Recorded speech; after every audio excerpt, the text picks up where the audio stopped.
અજ્ઞાનતાનો એક પરાકાષ્ઠા કે સ્થિતિ અજાણતા થઈ જાય છે. જેમ કે મકર સંક્રાંતિ છે, તો એક જ દિવસમાં બધાને પુણ્ય કમાવાની ઈચ્છા હોય છે, હે ને? બધાને એક જ દિવસમાં લાડવા, લાપસી, ગોળ બધું જ ખવડાવવું હોય છે, અને પાછું પોતાના હાથથી જ ખવડાવવું હોય છે. એટલે હું આપના માધ્યમથી બધાને એક વિનંતી કરીશ કે બિલકુલ મકર સંક્રાંતિમાં સરસ રીતે દાન થવું જોઈએ. પણ અજાણતા આપણે ગાયોને એક સાથે બધું ખવડાવી દઈએ છીએ, તો ગાયની પાચનની પ્રક્રિયા અલગ છે. એના રૂમેનની અંદર માઇક્રોફ્લોરા ખાવાનું પચાવે છે, અને એની અંદર એની પાચનની પ્રક્રિયા એવી છે કે જ્યારે પણ નવો ખોરાક આપો તો એને 15 દિવસ લાગે એડોપ્ટ થતા.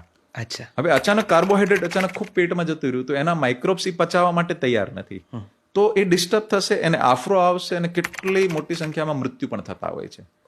એટલે અજાણતા પુણ્ય કરતા કરતા પાપ થઈ જાય. એટલે અમે મકર સંક્રાંતિ માટે વિશેષ આપના માધ્યમથી બધાને વિનંતી કરીએ છીએ કે ગૌશાળા જે પણ રાખે અને જે લોકોને દાન પુણ્ય કરવું હોય તો જ્ઞાનથી ઉપર આવજો. શું કરવાનું કે ભાઈ ત્યાં જઈને છે ને એમ કહેવાનું કે એક સાથે ગોળ નહીં ખવડાવી, આપણે મહિનાનો એક સાથે ગોળ આપી દઈએ, થોડો થોડો કરીને ખવડાવજો. એક સાથે ચારો નહીં, આપણે ચારો આપીએ, થોડો થોડો ખવડાવો. લાપસી એક સાથે નહીં, આવી રીતે કરો. પૈસાનું દાન પણ આપી શકો, પણ જો તમારા હાથથી જ ખવડાવવાની ઈચ્છા હોય ને તો 30 દિવસ જઈને રોજ રોજ ખવડાવજો.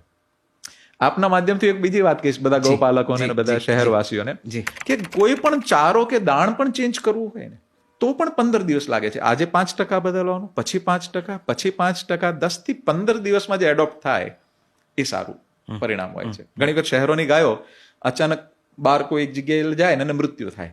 શું કામ? કારણ કે એને એઠવાડ ખાધો છે. હવે એઠવાડ ખાધેલી ગાયને ગમે એવો સરસ મજાનો ઘાસચારો આપશે ને તો એ તે ગાયનું મૃત્યુ નિશ્ચિત ઓલમોસ્ટ હોય છે. કેમ કે એનું રૂમેન અઠવાડ માટે એ સેટલ થઈ ગયું હોય છે. તો એને ધીરે ધીરે પેલા અઠવાડમાંથી પાકેલું ભોજન દેવું પડશે. જ્યારે એને શિફ્ટ કરીએ છીએ શહેરમાંથી બહાર, અચાનક પકડીને લઈ જઈએ છીએ બહાર, તો એની માટે એને પહેલા 5% ઘાસચારો આપો, પછી 10% આપો, 20% આપો. 25 દિવસની સાયકલ એને લઈ જશો તો મોર્ટેલિટી રેશિયો નહીં આવે. બરાબર છે. તો આ બધી જ્ઞાનથી ઉપર આવવાની વાત છે. એટલે મકર સંક્રાંતિમાં એક નહીં 10 વખત વધુ દાન કરજો, પણ સમજણ સાથે. વાહ.